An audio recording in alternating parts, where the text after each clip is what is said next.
E o grupo terrorista Hamas parabenizou o então candidato Lula pela vitória nas eleições de 2022.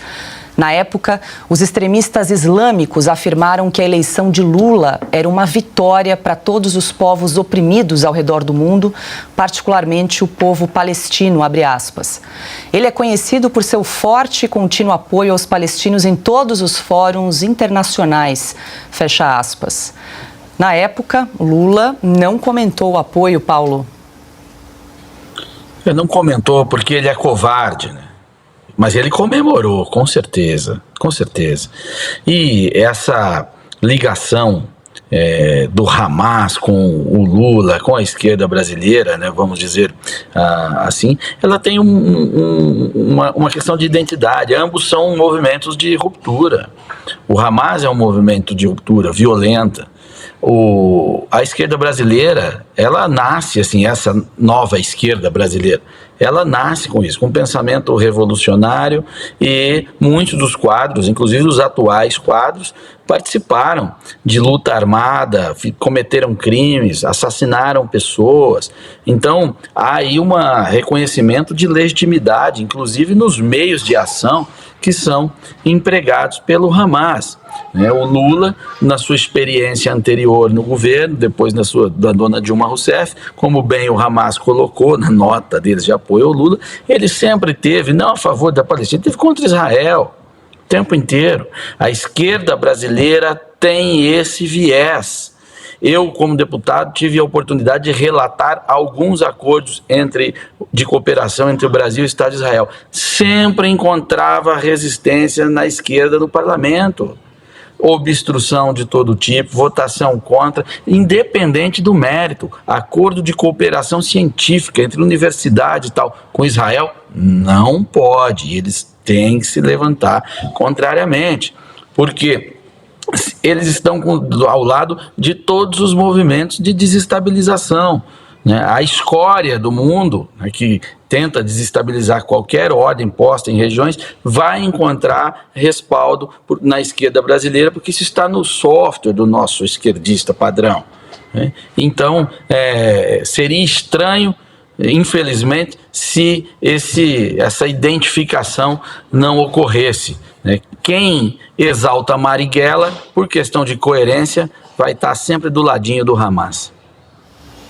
Bom, e ainda nesse assunto, uma checagem de usuários da rede social X desmentiu um texto do site de esquerda Brasil 247. Publicado no sábado, a reportagem afirma, abre aspas, é falso que o Hamas parabenizou Lula por vitória na eleição, fecha aspas. O contexto acrescentado pelos leitores da plataforma reafirma que o Hamas parabenizou sim o presidente Lula pela eleição, conforme nota do site do próprio Hamas e que foi fartalmente divulgado pela mídia à época dos fatos, né, Silvio? É verdade, Paula. E tem um nome, toda essa ligação do governo Lula, do PT com o Hamas. O nome é Celso Amorim, o atual assessor de assuntos internacionais do governo, que foi chanceler do Lula em governos anteriores. Recentemente, aliás, o Lula andou falando que não devia na ONU, vou ler até aqui o trecho, em abril, ele disse o seguinte: a ONU era tão forte que em 1948 conseguiu criar o Estado de Israel. Em 2023, não consegue criar o Estado palestino. Tá? Ele estava na Espanha, o Lula. Em abril, foi agora. Não adianta falar que isso é narrativa, isso é coisa antiga, não, foi agora. Quem é o mentor intelectual de tudo isso? Celso Amorim. E vamos chegar lá. Vamos pedir para a produção colocar na tela um livro. Tá lá, Engajando o Mundo. Vai aparecer para vocês daqui a pouco. A construção da política externa do Hamas.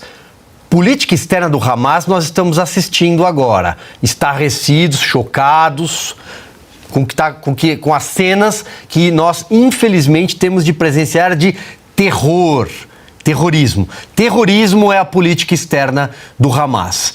Quem prefaciou este livro? Celso Amorim. Vou ler aqui inclusive um trecho, abre aspas. Durante um período, o presidente Lula e eu defendemos fortemente um diálogo amplo e não discriminatório entre palestinos. Nosso representante em Ramallah é a capital administrativa da Cisjordânia. Visitou Gaza e teve discussões com autoridades do Hamas. Palavras de Celso Amorim, que prefaciou um livro sobre política externa do Hamas. O comentário poderia terminar aqui. Basta. Basta.